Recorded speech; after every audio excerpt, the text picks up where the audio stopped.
CNN is in free fall. And I must say, it's disappointing on one level because I really want journalism organizations to thrive. But CNN has really put itself in this very sad position. You know, we need good journalism in this country. You know, good journalism serves the needs of a democracy, and CNN for a long time had the respect of the American people and helped do that.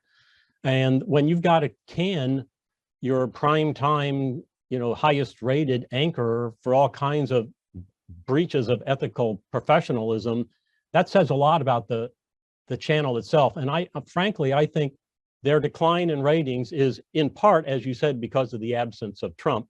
But I think it goes beyond that. I think it goes to the fact that the viewers that they did have realized that this was an ethically and professionally vacuous environment now at CNN. And the most recent things that led to the dismissal of Chris Cuomo, you know, are relevant.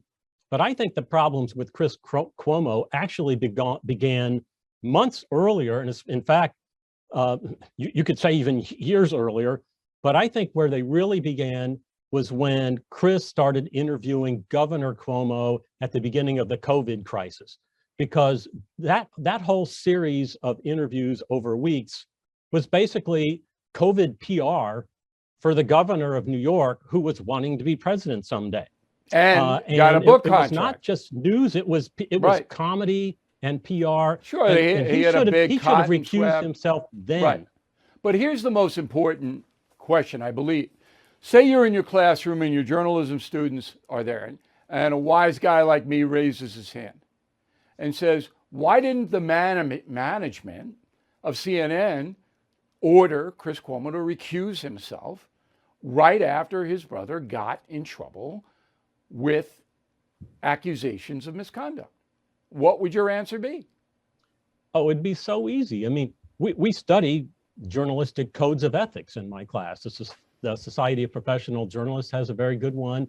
The Radio, Television, Digital News Association has a very good one.